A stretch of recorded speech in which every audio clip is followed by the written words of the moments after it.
everyone to live question answer. Assalamualaikum, hello and welcome everyone to live question answer session brought to you by Psyche The MindXperts. Psyche The MindXperts is a platform that is working day and night to promote mental health, to raise awareness about mental health, and to fill the gap between people and mental health practitioners.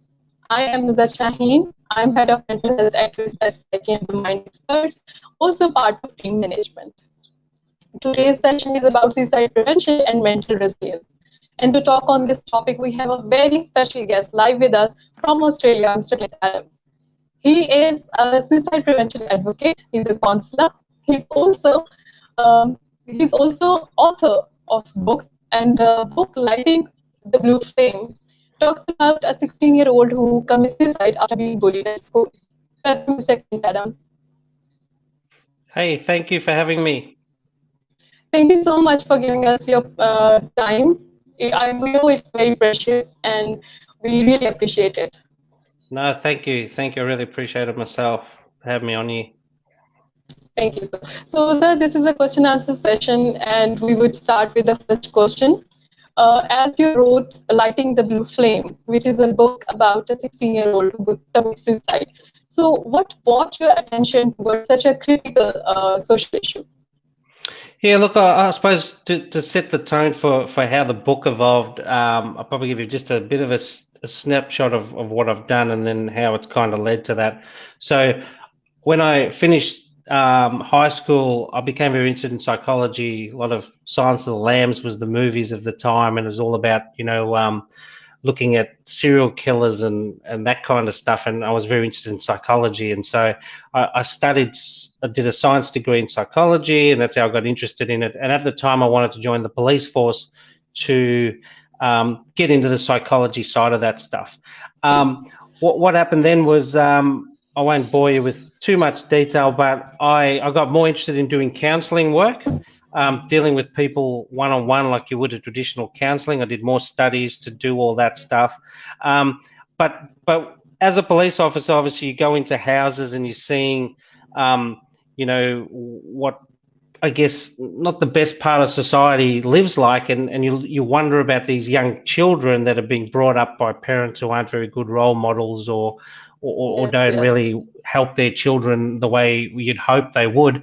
And so that always stuck in my mind. And then fast forward many years later, I got into running HR, human resources and people and culture kind of stuff as a senior manager. And I had access to, I was working for a healthcare organisation in Australia, so a hospital, community hospitals and that kind of stuff.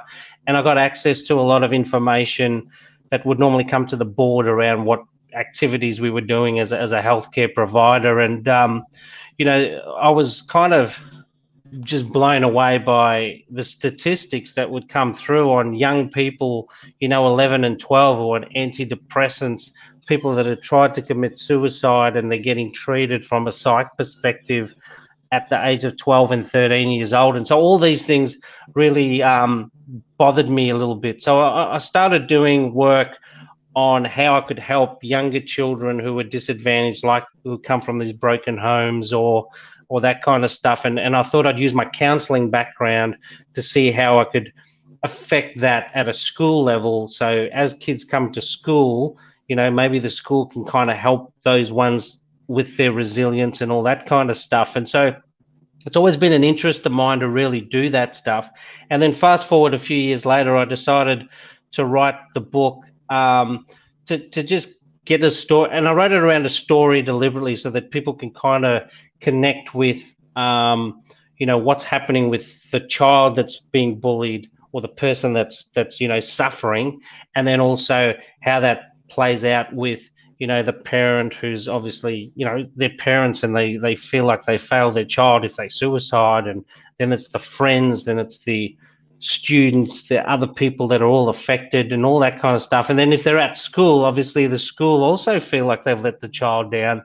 And so a big part of how I wrote the story was to kind of drag me in so I'm actually a character in the book, helping the school deal with the suicide in terms of, the grief part, but then also working on the how do we make sure, try to make sure that this doesn't happen to some other child in the future. So that's kind of how the whole thing's evolved and how the books come along. So it's never really been far away from my head around how I can help, how I can focus on trying to do things earlier. Because me as a people and culture manager and a change manager working in organizations, I work with big companies, 10,000 employees and that kind of stuff, and they're all adults obviously, but they've all been children. And so a lot of these, I see these common themes that come through to these adults that I'm working with at a work level. And obviously I'm thinking, well, if I can do a lot more work with them when they're children, or building resilience and building leadership and all that stuff way earlier than we do now, that's kind of where the whole book idea even came from. Wow, you have done so much, and we are very proud of you for that. And thank you for sharing all that information with us. You've been with different organizations as manager. You've been you are also former Victorian police officer, right? So you Yes. have done so much in this category. So that is why we are very pleased to have you with us, talk on such an important issue. So, sir, my next question to you is that as you have worked a lot on this field, what are the red flags or the warning signs that we might get from a potential suicide attempter? Look, I think, red flags are, there's common things that happen. It depends on the age too of the person. Like, if you know the person really well and you see things that make you go, that's not normal, that's not Clint, or that's not the person, obviously, that he's normally a happy person, and you see dramatic changes, obviously they're the normal things to look for. It's a lot more difficult when you've got a person who is. Sometimes what happens is the way the personality stuff works is you've got people who are highly aggressive, and you've got people who tend to be very timid. The very timid ones go to silence, so they're really difficult to find because they don't talk a lot anyway. They're not interactive with a lot of people, and so they're harder to pick up. Where somebody who's kind of boisterous and a bit larger than life and always have a lot of energy, you notice that dramatically. The key piece for me when I talk to teams about how do you pick up when someone's struggling, the biggest part for me is about explaining to people you can't always know. So the biggest part you want to work on, instead of looking for signs, is to try and create an environment where people feel they know when they're struggling. So when someone's struggling, you want to create an environment where they feel comfortable enough to talk about it. One of the biggest issues about mental health in Australia, and obviously I don't know about Pakistan, but I'm assuming it's quite similar, is when people are struggling, there's a stigma. So from mental health, there's a stigma attached to that, and so there's so there's a bit of a shame aspect to it for each person. Yes. So when people feel like, I shouldn't be like this, and they feel shamed, they're less likely to want to talk about it, because when we have a conversation with people, we always want to feel safe.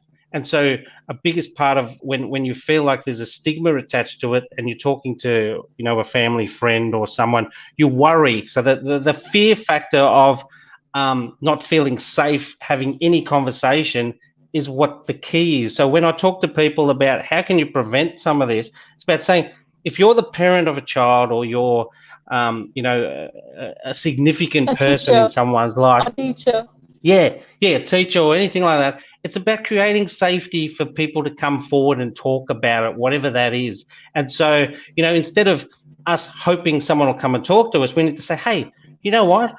It's okay to talk to people. If you're feeling, lots of people have stress. This is the beauty about, there's lots of information out there where you're trying to make them feel courageous by coming forward and having conversations. Like one of the things in my book I talk about, because obviously I'm running the session in the book as me as a character, is working with the school on how they can get the kids to talk about things in general at a much earlier age. What I find with adults at the workplace is they're still too scared, even as 50-year-olds or older even, to talk about their mental health and how they're feeling. They don't want to divulge that with their manager because, they feel like they're going to be ostracized or or people are going to call them names and all that. And a lot of that stuff's not even real anymore. I think, there's a lot more awareness about mental health. There's a lot more people talking about it, but the fear factor still stays there. So people need to take steps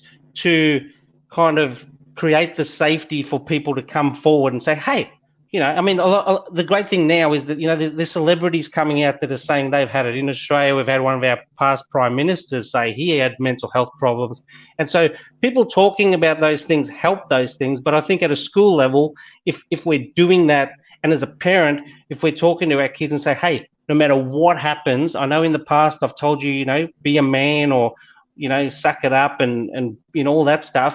But if you're struggling, talk to me. Please just talk to me. So creating that safety, having that conversation, and being comfortable that you're allowing people to talk, and you're so clear that it doesn't matter, that whatever it is, they will come and talk to you. That's the key part to what we need to do, and how we'll overcome a lot of this stuff. I think a big part of this is being deliberate about those conversations constantly. It's not just about saying, hey, are you okay today? Because now we're talking about mental health, but what happens tomorrow and the next day and the next day? We want people to be, creating that conversation piece. So all in all, we can say that communication is the key. We have to communicate with our children. We have to communicate with our family members. We have to communicate with the people around us so that they can be comfortable communicating back to us. If they're having any issues, if somebody is bullying them out there, or if they have any sort of mental stress, or they are going through some kind of stress or pressure, so they can talk to us about it.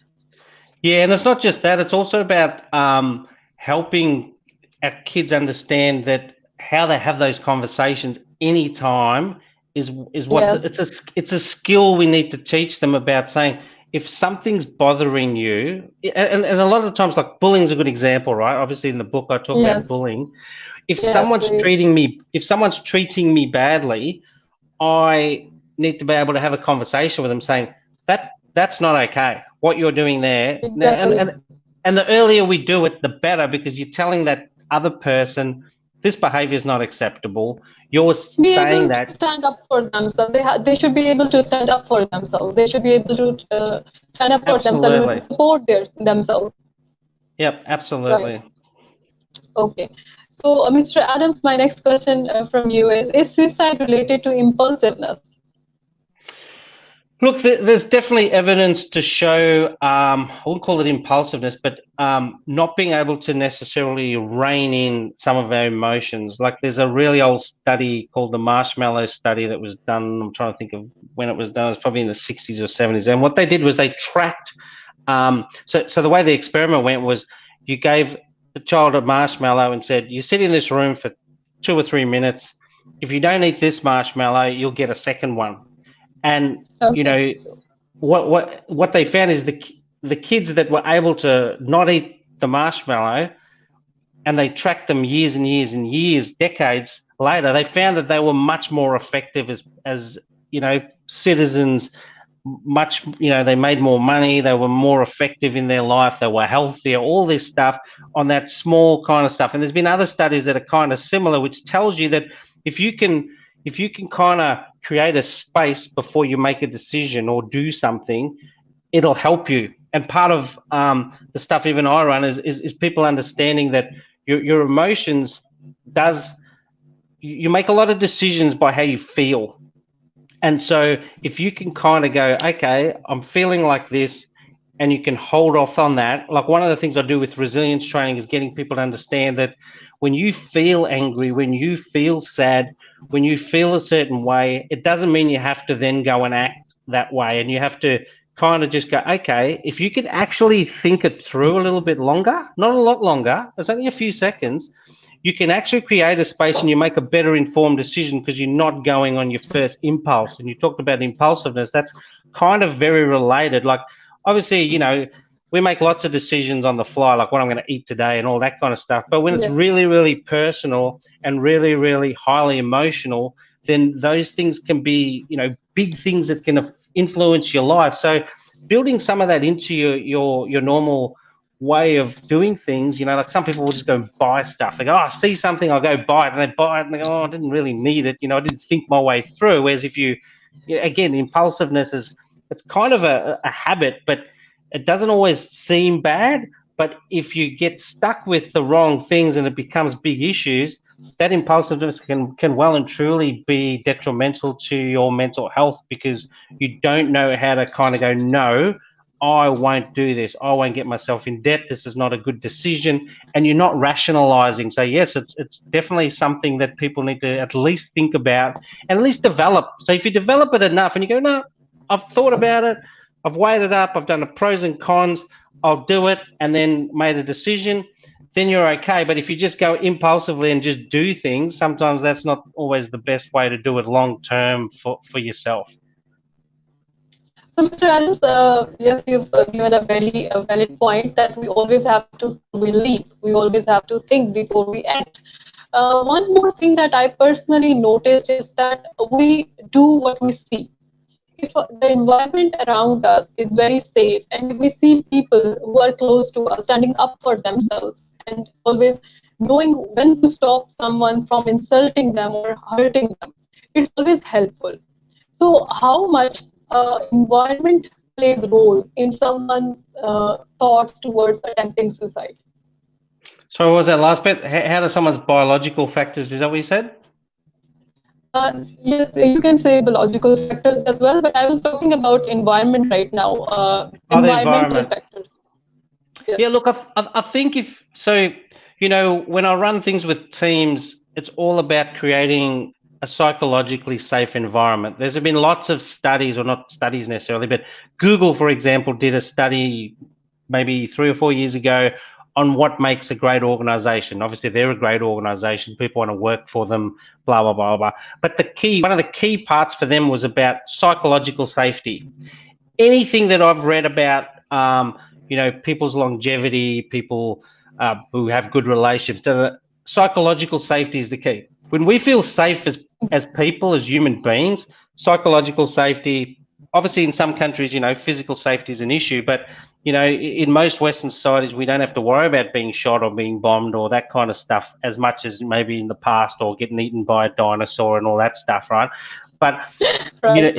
You know, we live in a more modern society, so most of our threats are, you know, social things, being treated badly as a child, or being bullied, or being excluded, or all that kind of stuff, are things that really bug our teenagers, for example. That's why social media is such a big issue. I see someone's asked how social media increases the risk of suicide. Thanks for that question, Sundas. But kind of leading into that stuff, you go, why would you not just turn your internet off? Why would you not look at social media? But as people, you know, we've also got, you know, things popping in our heads, and the dopamine wants us to see how many likes we got and who's listening to us. And so as young dopamine rises with that. What rises with every like rises the level of dopamine inside us. There's an adrenaline rush with every like, right? Of course, and then that's it. It's a dopamine rush, and they constantly want to look and see what people are saying, and so that's why they don't turn it off. Even when people are saying nasty things to them or being nasty towards them, they'll still want to know what's going on. It's the fear of not knowing and what people are talking about, and so that's why, for me, social media is such an issue. In the wrong hands, it can be a great tool to communicate and talk. We're talking, you know, miles and miles away from each other and all that kind of stuff. So social media and all these great tools are good tools, but effectively in the wrong hands and not understanding some of that stuff is very important. So look, I think, you know, understanding those things is very important to helping our children and using it properly as well. Right. So Amir Yaqub wants to ask you how to track such people who are thinking of committing suicide. They must be avoiding to talk. As you know, not many people talk very clearly about what's in their heads. So how to track them, how to know if somebody is having such thoughts? As you told earlier also that there is a divergent behavior. Other than divergent behavior, what would be the sign? Yeah, look, I think it's if you know somebody's actually voiced that they are going to do something to themselves or self-harm or that kind of stuff, one of the things I run when I used to run stuff with the police is when you understand when someone's in a bad place, they're usually emotionally driven. So if you think of our brains, of our emotion center is the amygdala, right? So the amygdala, anger, sadness, all that stuff is where that comes from. It's a small part of the brain. So when we're in that space, fight or flight kicks in, right? So it's, the blood starts to drain from the brain into the muscles. So you've already got a less oxygenated brain. So you're not thinking as effectively as you want. You narrowed your scope, and it's all about survival and that kind of stuff. So when you're the other side of that person and you're dealing with someone who's now got a less oxygenated brain, one of the key parts about how you can try and at least create extra time for yourself to get them is to ask them questions. Ask them questions that they kind of have to use their brain to think about. Like, so how do you think this would affect your mother or your father or whatever? And so when they have or anyone, any loved one, any loved one, or just starting a conversation, but asking the questions, because the reason that actually helps, and I had a guy that I trained to do this stuff last year, and he had a person not long after I'd run the session, and he just remembers me saying, ask them questions. And so he was asking this guy all kinds of questions. Instead of calm the guy down, because what happens is, if you have to use this part of the bigger part of your brain, your frontal cortex or that kind of stuff, to answer those questions, it means your blood has to pump back up into that big part, because the big part of your brain, to answer the questions. And it's where we come up with solutions and all that kind of stuff. That's where you change the gears a bit. So instead of the blood going from here down into my muscles, it forces me to pump them back up there. And I'm actually thinking, oh, okay, hang on, he's asking me a question. So by me doing that, it interrupts my, what I call a red brain response, which is the amygdala driven stuff. And it forces me to do what I call a blue brain response, which is about changing my focus from that issue to something else. Yeah, on the current situation, and your attention gets diverted completely. Right. So, Almas, Zakia wants to ask how we try to toll ourselves to avoid suicide by our own. Look, when someone's highly suicidal and they're thinking in what I call red brain, it's very difficult for them to break the pattern. What you'd want to do is, if they're still at the state where they can kind of think that, because we think our way into this stuff. Unfortunately, it's as bad as it sounds. A lot of times, when I've dealt with people with PTSD or post-traumatic stress, where they've had a bad incident happen, they need to understand what their patterns are. One of the things I put in my book, and I put in my free ebook, if people want to read that after this, is about understanding how you are the director of your own movie, where you can stop. And there's things you can do, because a lot of people don't go and ask for help because they don't feel comfortable talking to a counselor and all that stuff. But if you wanted to do self-help kind of things, it's about challenging yourself and going, what are some of my thoughts? What are some of my patterns of thought that's not very good? I used to get people to just do a thoughts diary. And the only reason I do a thoughts diary is pop in, just get a book, normal book, write it down when things just pop in your head, because your unconscious brain will pop things in. If there's things bothering you, it'll pop in. But the beauty about doing a thoughts diary is it's analysis work. So you need to use your blue brain and not your red brain to actually analyze your thoughts. So it's interrupting. Anything that interrupts that horrible pattern where you feel yourself going down into that red brain response is going to help you. And you can kind of put things in place and go, okay, today I'm just going to focus on doing a thoughts diary for a week. And then I'm going to increase that thoughts diary and add some detail to the conversations. And I'm going to do some things. I'm going to try some things. I'm going to, why do people who have a dog live longer than people that don't? Well, your oxytocin levels go up. So it's all about finding things that can work for you, and doing things differently that actually does the right things for your brain and not the wrong things for your brain. That's a very good tip, Mr. Adam. Thank you for that tip. Always keep a thoughts diary with you. Always track your own thoughts. You should be able to know what you're thinking, why you're thinking it, why your thoughts are becoming more negative. There must be a trigger behind it. There must be a reason behind it, and there's always option to get professional help if you think that you won't be able to do it on your own. So Yeah, our next, yes, yeah. Sorry, I was yes, going to Mr. say Adam? just on that point, like the sooner you pick things up, the better. So if you feel something's bothering you, start to think how that's affecting you and dealing with it there and then, rather than putting it off, drinking, doing other Yes. things, and trying to ignore it. That's the key part. One more thing, Mr. Adams, in this era, in today's times, addiction has not only been restricted to alcohol or drugs. Addiction has gone way beyond that. People are now addicted to games. People are now addicted to different kind of social media platforms. People are now addicted to special kind of content.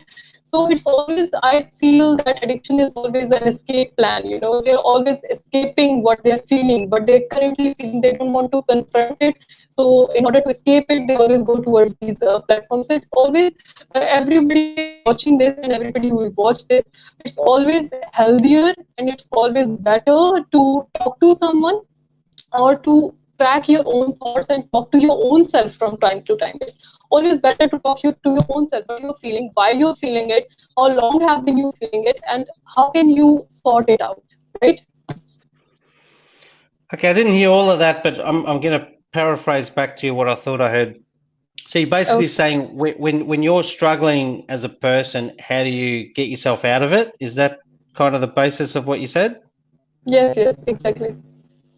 Okay, look, we know when we're struggling. We sometimes go, oh, I'm feeling bad today, or if it's, we all have bad days. Things will happen in our life. We'll have bad days. But when your bad days turn into weeks and that kind of stuff, it's important that you start to recognize that there's a pattern of it. Obviously, if no one recognizes it in you, then it's on you to kind of go. And this is the point where all these things that I talk about if people have made it known that it's safe for me to talk to them, I'll feel more comfortable to do that. If there's information enough for me to at least go and explore some things, I can do that. There's a really good tool that a guy that I was talking to, it's called oh crap, Mind. I can get it to you, but anyway, they do. There's an online tool where you can go in, you answer like 80 or so questions, and it tells you if you've got some kind of issue, and they actually say, hey, this is high alert for you, and it's just feedback. So if you don't feel comfortable talking to someone, you can go online. It's for free, and they're little things that are available. If you've got an internet and you go on, you can go and actually ask yourself some questions, and if you're honest with yourself, and this is obviously the key part, is about being honest, and say, have you thought about this, have you thought about that, and the way the questions are worded, even talk about COVID, it's quite intuitive in terms of its newness.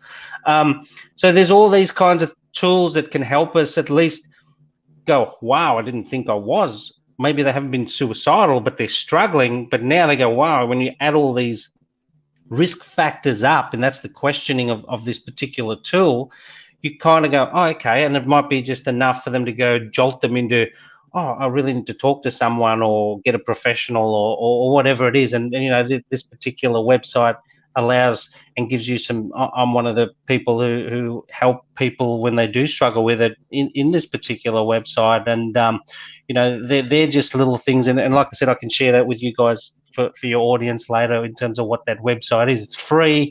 People can go on and at least ask the question without having to see a professional. It's just one step closer. Anything that's closer to getting people to get help, it's going to work.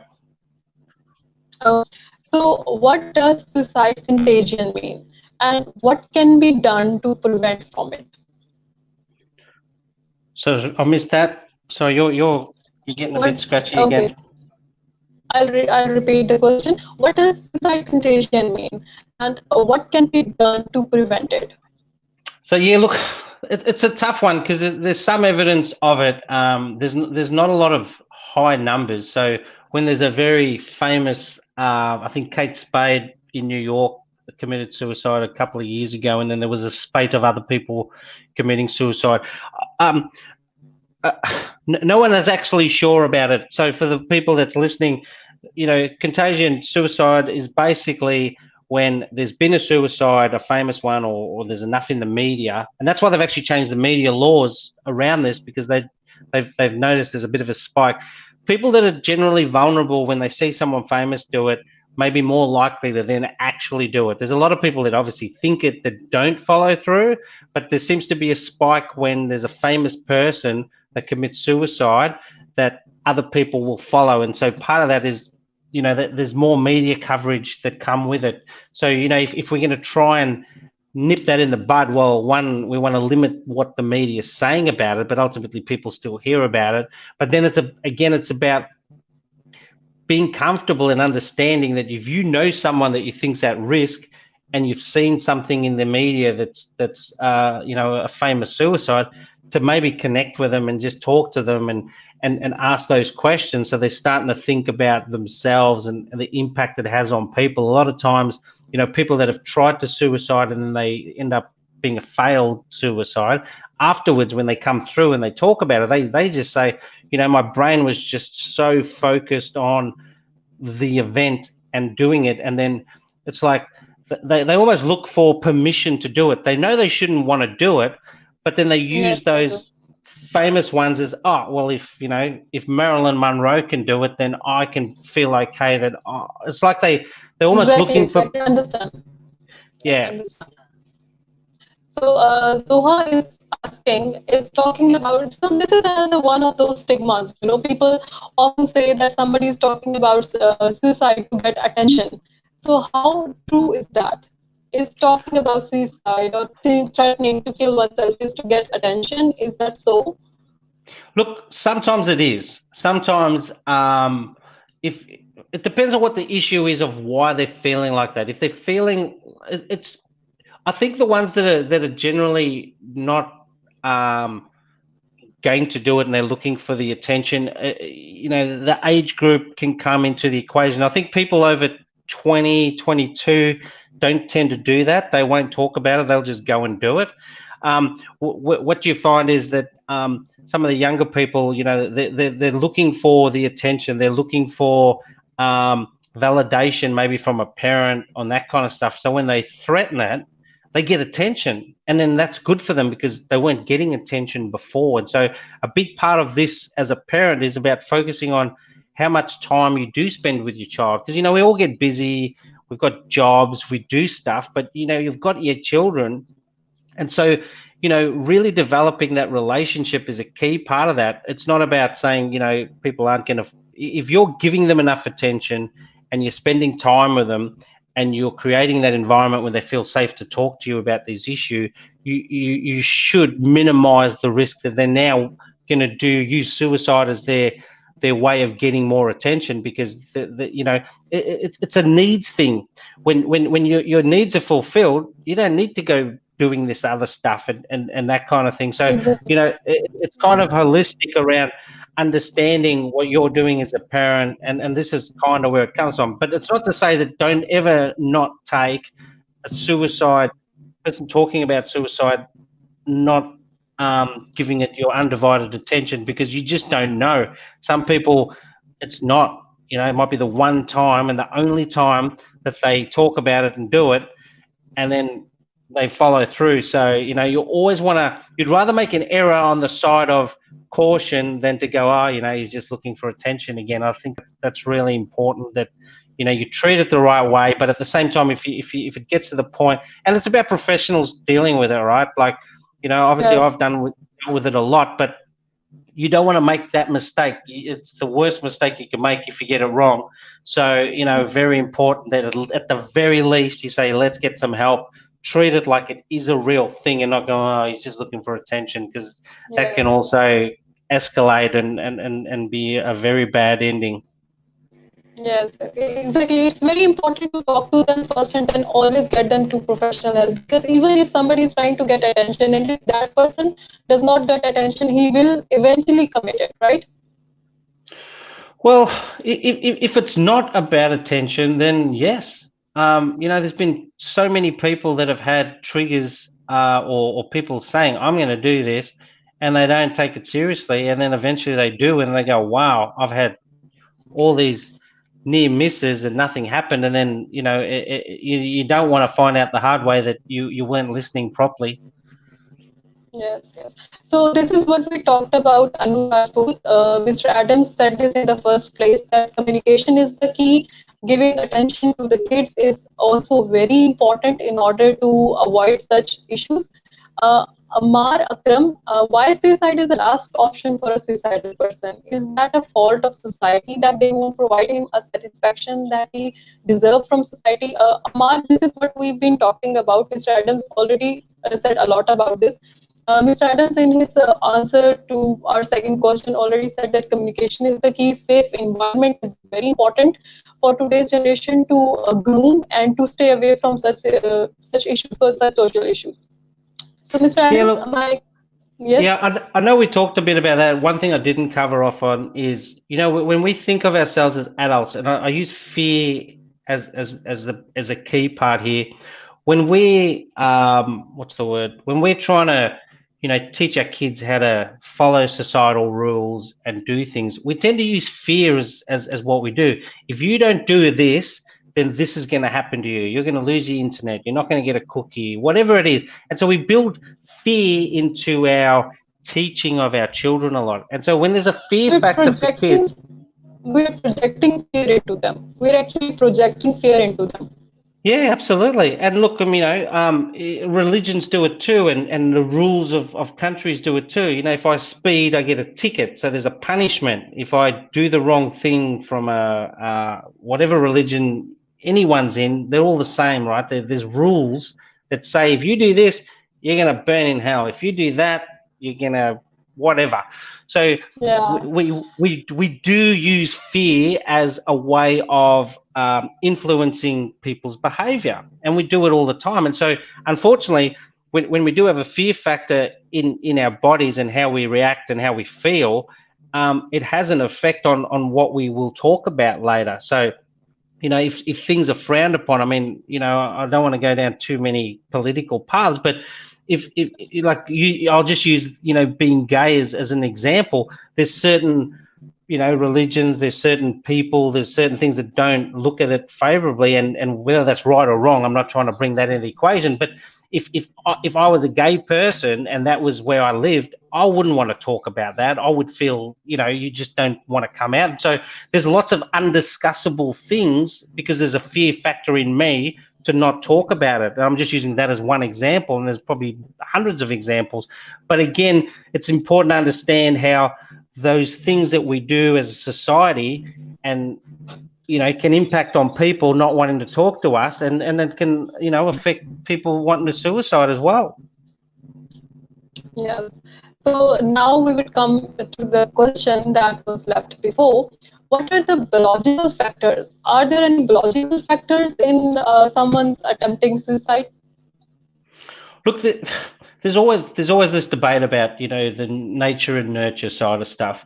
One of the things that I've seen is that people can change things. When we talk about genetics, there's a lot more evidence now about what they call neuroplasticity, which means we've all got I've got X amount of genetics in me. It's been inherited from my parents. But what they found is, based on what's happening around me, I can activate some of those genes based on what I'm doing. And then if I can actually think my way in a different way, and this is where, really, if I was working with children at school, is about how do we do things that activate the good stuff for them and give them extra skills and all that stuff. So I don't 100% agree with, yes, there's some genetics that are predisposed and some things follow certain families and all that kind of stuff. But I think when it comes to mental health, it depends. So if I'm, brought up in a house where it's a lot of violence, I'm more likely to end up with that because that's all I know. I've been treated badly.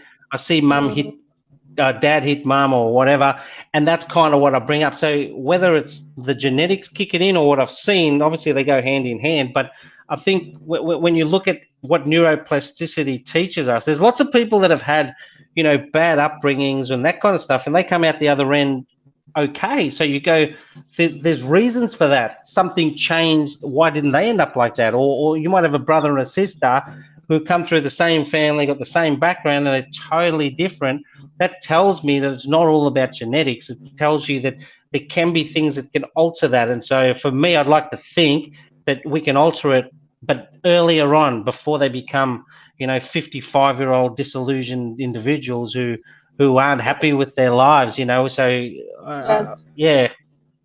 Okay, so Aksa Iqbal has a very good question. She asks, has suicide always been considered a way out, or did it have a different prior stigma? Was it always a stigma?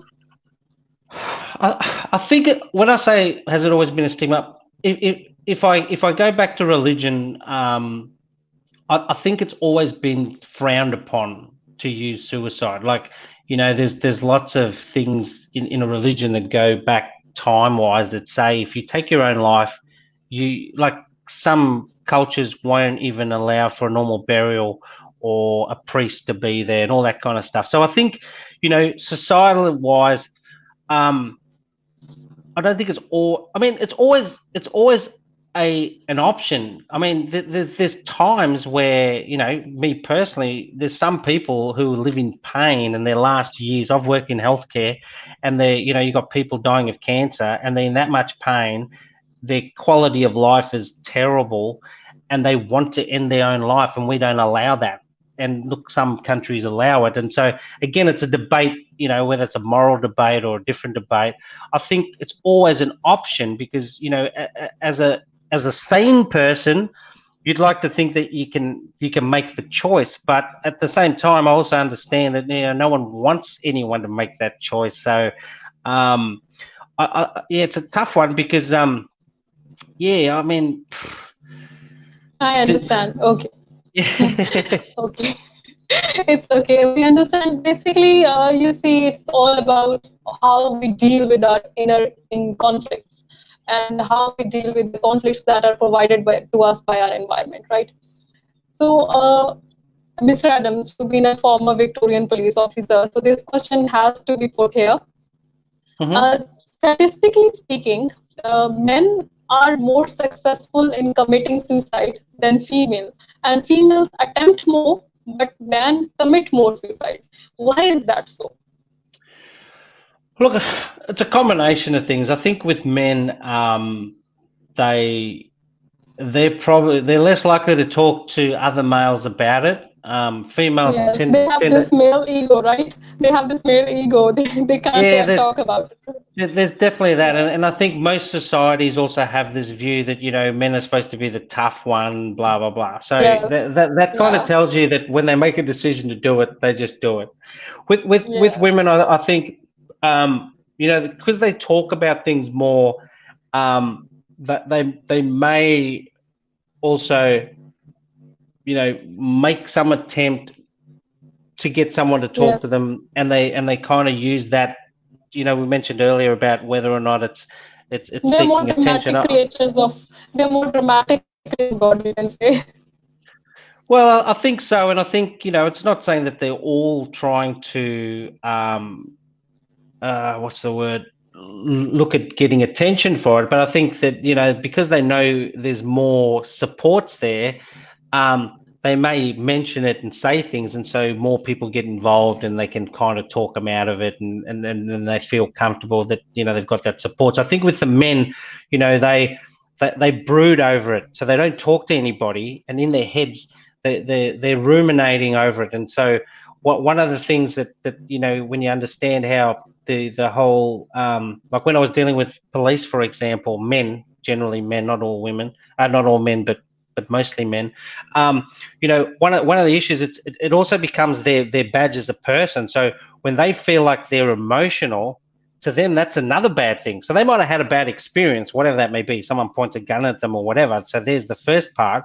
But then they're actually ashamed by how they react, because that's not what they're seen as. They want to be seen as the tough person and a leader and a strong person and all that kind of stuff. And so now they're crying, and they're having highly emotional reactions, and now they're actually embarrassed about what other people would be thinking about that. So they go down even faster very quickly. And so part of what I see with males is exactly that helping them through that kind of stuff and getting past not just the ego, but how they think they are, is important. Understanding manhood and a bit of that and that kind of stuff's very, very important, especially in some of the cultures that really focus on the male being hierarchically bigger and better, I guess. Yes. So this is one thing that my audience also will agree, that today's discussion also revealed one thing, that the stigmas that we used to think that only belong to a certain culture are not actually certainized in some cultures, but are actually a problem that is half of the world is facing, I guess, or I guess 80% of the world is facing. Because this is something, that mentality is something that we also have over here, that man has to be strong, he does not have to cry, he does not have to show his emotions. So this is something that, yes, today was clarified. Thank you for that. No, So Mr. absolutely. Adams, with that note, I would like to ask that you, as I am about to say it again, you are a former Victorian police officer. Have you noticed more cases of suicide in your area due to peer pressure, due to family pressure? People are being pressured from their families also. They are being faced with violence from their families also. Not only the bullies are in schools or in other organizations, sometimes bullies are in the homes too. So do you see any cases that result from such bullying to suicide? Yeah, look, I think pressure can come from anywhere. Yes. People. Like I'm an only child born in South Africa, and I wouldn't say it was pressure, but there was I was pretty good at school. There was a lot of push for me to go to university. We can imagine that. The way you've So, achieved so much.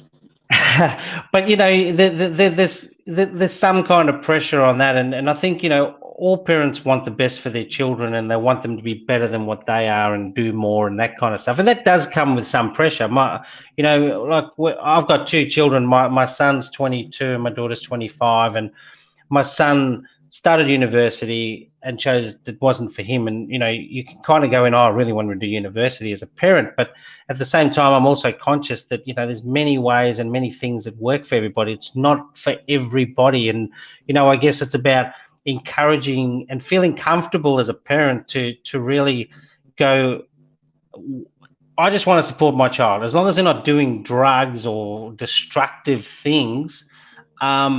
It's about how you can support them. And again, psychological safety, when they feel safe that you're not going to, judge them, treat them badly, call them Yes. things, all Not that kind of punish stuff them.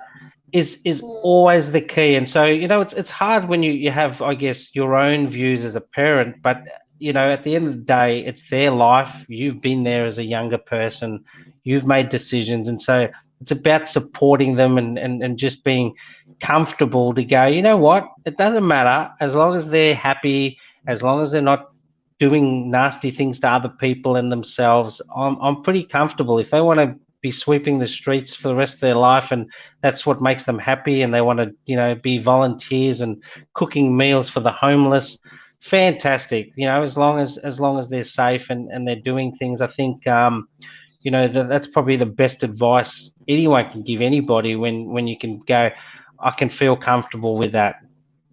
Exactly. That's a very good advice. I think every parent out there should note this, including me. I'm also a parent. I'm also a mother of three kids. So it's very important to let your child decide for themselves and let them do whatever makes them happy. If they are To a happy, point. obviously. To a point. Come again? I'm Yeah. sorry, I didn't hear that. What did you say?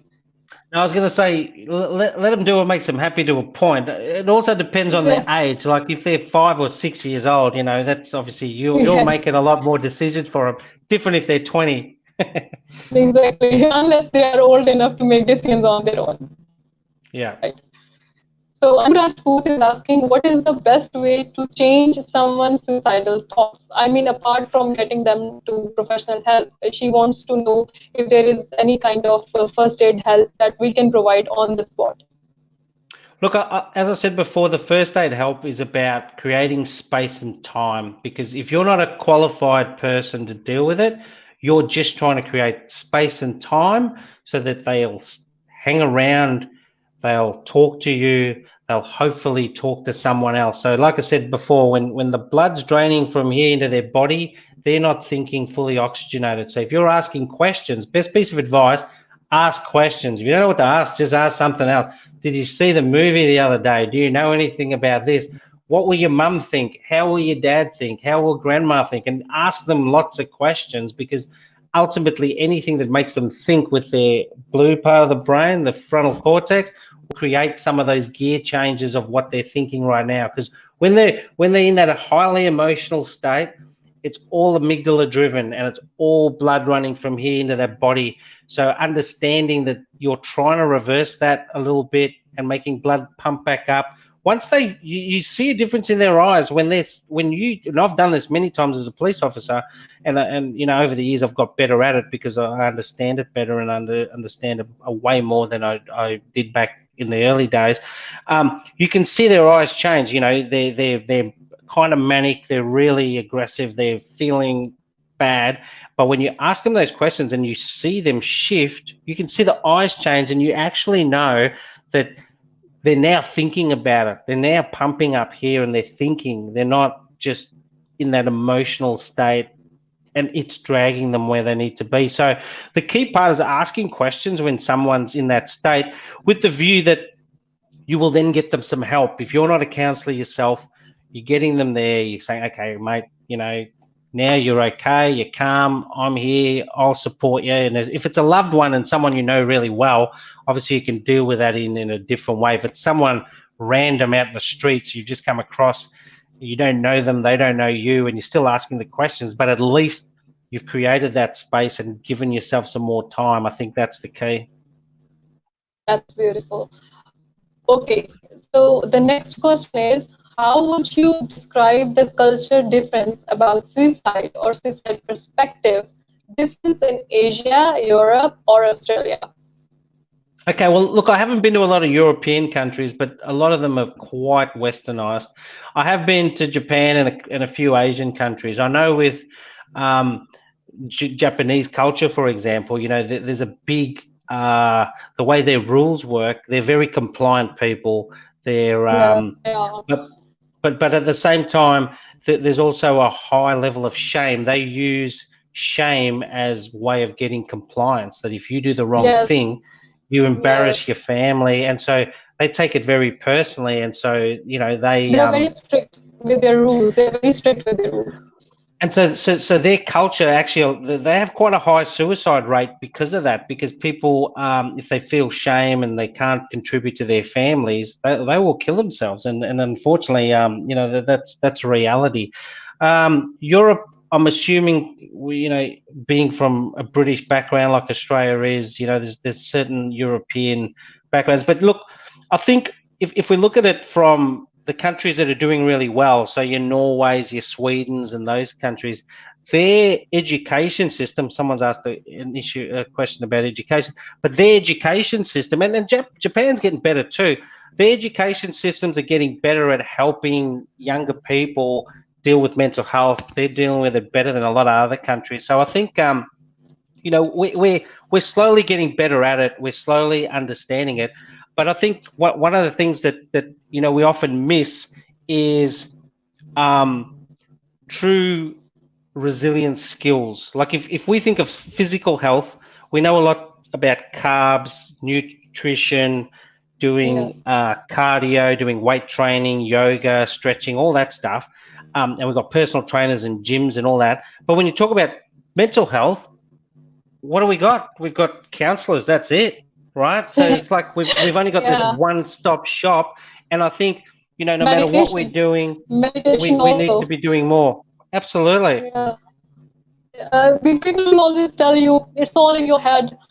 Meditation, do a little, go for a walk. It's all in your head. You can clear that out, and that never helps. That never helps. You know, telling someone that it's all in your head and you're just overreacting about something, it never helps, right? Yeah, look, I think it's about understanding. If you're not a qualified counselor and you're saying stuff like that to people, it's not going to Yeah, help. No. If yeah, you're someone that exactly. and you've worked with them and you can say, okay, you do understand how your thoughts work, right? We've talked about this. Your neurons are wiring and firing together, and you're thinking the same way, and you've created a habit in your brain. So what we're going to try and do when we kind of explain it is unpacking that habit of thinking, so that those neurons that wire and fire now together, we're going to slowly tease them apart so that you're thinking something else. It's like any habit. People that smoke, when they want to break that habit, they do something else. They chew gum or they whatever they do, right? Exactly.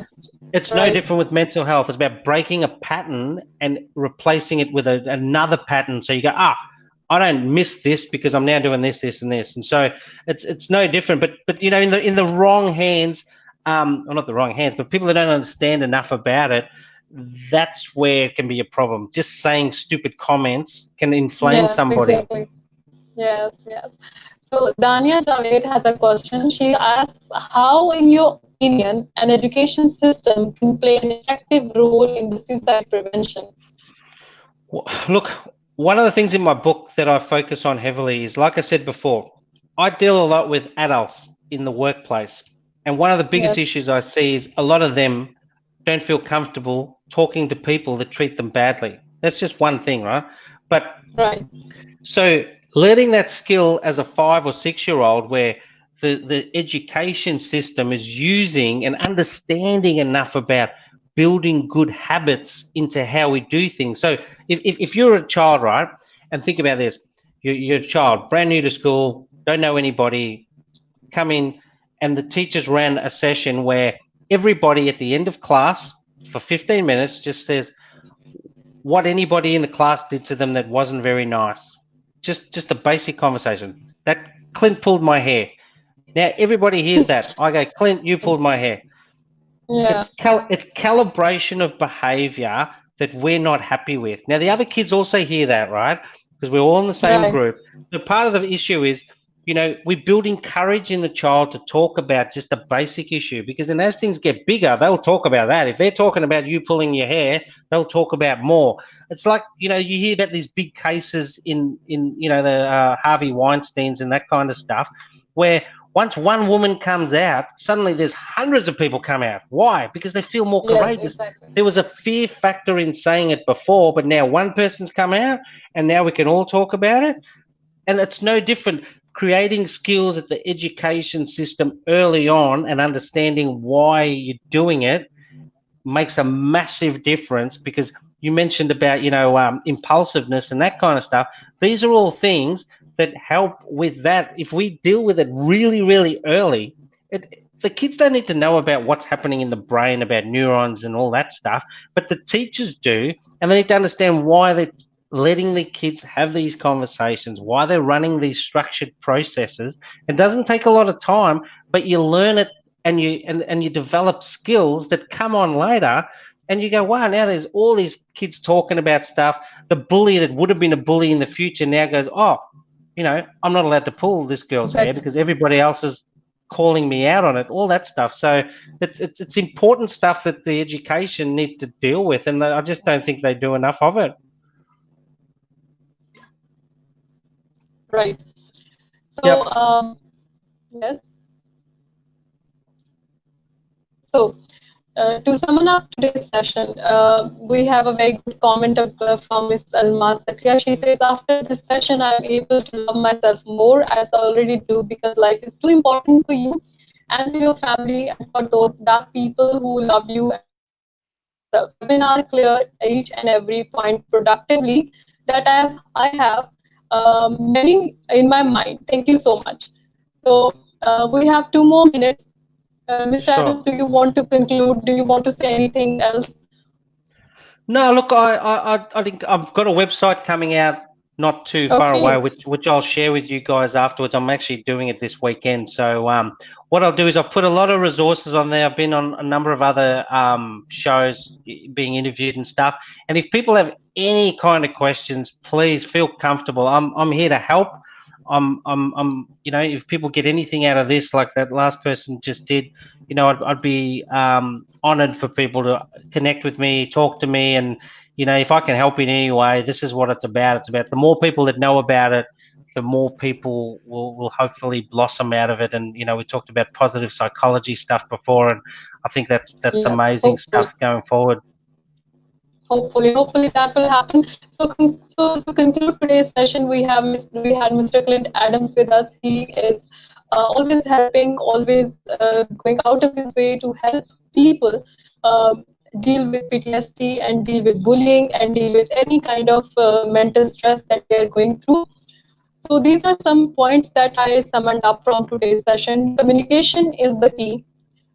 There's always uh, there's always margin to communicate if the environment is safe enough. So safe environment is very important.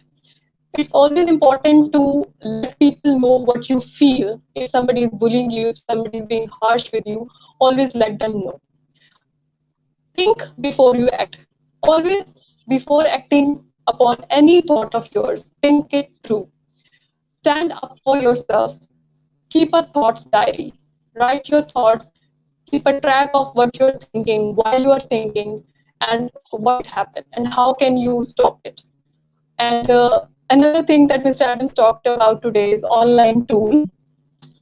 We would search for that online tool where we can question our thoughts. Creating space and time is also very important. It's very important for us to create safe space for people around us and give them time and ask questions. One very important tip that Mr. Adams gave us today is to ask questions. If somebody is thinking about suicide, if somebody has told you that they are thinking about committing suicide, ask them questions. That will divert their mind from the thought process of suicide, and eventually they will drop the idea. Thank you so much, Mr. Adams, for being here with us today. It was a pleasure to have you with us. It was a pleasure Thank to you talk for to having talk to me. you. Thank you Thanks so for much. having Thank me. you. I appreciate it. Awesome. Thanks, guys. I hope you got a Thank, lot out of it. thank you so much. On this note, we would end today's session. Thank you so much. Thank you. Goodbye.